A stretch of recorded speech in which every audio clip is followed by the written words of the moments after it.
Então, continuando a parte 2 da aula. Então, a gente estava falando sobre as características do híbrido compact, né? O híbrido compact, para as nossas necessidades, né? Ele foi selecionado por ele produzir frutos graúdos. Embora ele tenha o pegamento dele não seja muito alto, que é justamente o que dá a característica de frutos graúdos, né? E o fruto graúdo é o que dá melhor remuneração, então a gente optou pelo híbrido compact.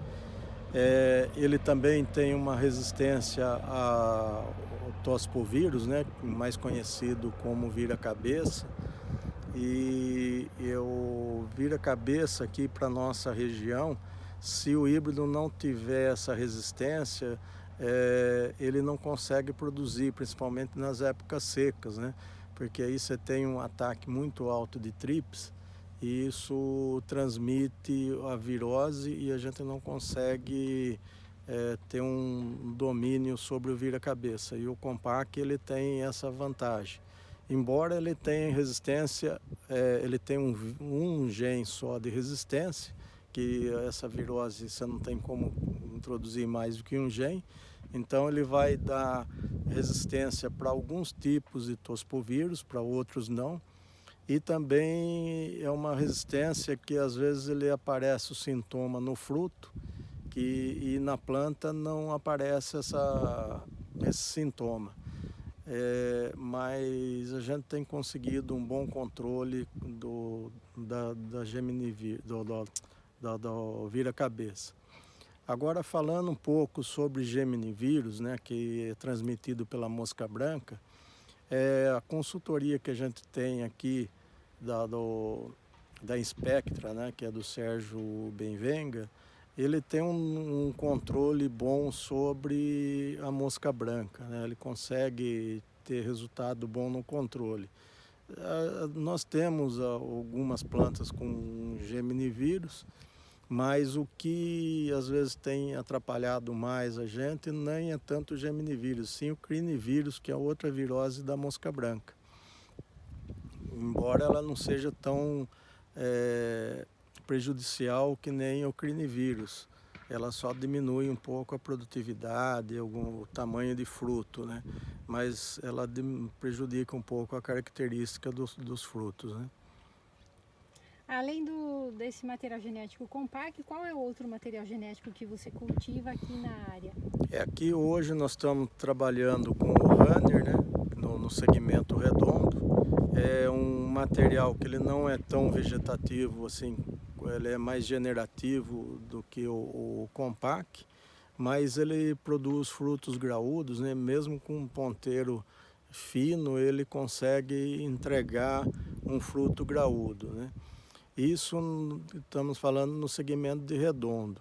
No segmento de saladete, a gente planta um pouco de saladete para atender alguns clientes que nos pedem, né? Que a gente não faz muita questão de plantar saladete por causa da concorrência com tomate rasteiro. O saladete hoje que a gente está trabalhando é o Colt, né, da HM Close, né? E ele tem umas características interessantes para nós, né, para a região, se adaptou bem à região, né? E a gente tem conseguido trabalhar bem com ele. Embora ele é um material um pouco fraco para mancha bacteriana, mas a gente tem tido resultado bom. Você tem mais alguma consideração com relação aos materiais genéticos que você gostaria de colocar? Olha, os materiais genéticos hoje tem bastante, a gente está em desenvolvimento com bastante empresa, né? Inclusive a gente fica numa sinuca de bico porque são muitos materiais, então às vezes eles não são superiores aos que a gente já está plantando. E fica difícil a gente mudar. Então você vê no Brasil, se você for ver hoje, a quantidade de híbridos que estão sendo plantados é muito grande, né? E tem algumas regiões que têm uma preferência mais para um híbrido, menos para outro. Alguns híbridos, que nem o caso do compact, para a região fria, ele não se adapta tão bem, né, que nem se adapta para a região nossa. Então isso daí é algumas características, né? Hoje também existe, que nem na região do Espírito Santo, né? Eles têm um problema sério com o fusário 3, né?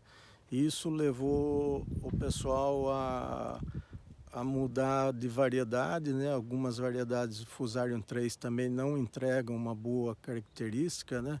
É a mesma coisa do Gemini vírus, né? Que eles têm um problema quando se introduz esses genes de resistência, o calibre não fica tão bom, né? Embora a genética, o pessoal trabalhando muito em cima disso, hoje estão conseguindo superar um pouco essa barreira, mas ainda tem algumas dificuldades. Mas no Espírito Santo hoje já se usa muito a enxertia, é uma prática muito usual no Espírito Santo. Nós aqui temos alguma coisa já testando, porque a gente não sabe o futuro como que vai ser, né? Se essa doença chegar na nossa região, a gente também vai ter que partir para a enxertia, né? É uma prática difícil de trabalhar, porque você depende de um viverista que tenha uma condição tenha um conhecimento muito bom para trabalhar com enxerto, né? Então são coisas que acaba fugindo um pouco da normalidade do produtor, né? Então ele tem uma certa resistência, além do mais que você vai ter um custo maior, né? Enquanto você tem aí uma muda, no caso do pé franco, no caso do enxerto você vai ter duas mudas, que você tem que fazer o cavaleiro e o cavalo.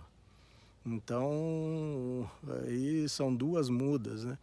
Embora alguns viveiros eles usam depois essa muda que a gente chama de toquinho, né, onde tira a copa para enxertar no cavalo, eles deixam ela brotar e acabam comercializando, né, que a gente chama que é a muda com duas guias, né, mas tudo, mesmo assim esse custo é repassado para o produtor, né, o viveirista ele não repassa esse lucro que ele tem para o produtor, né.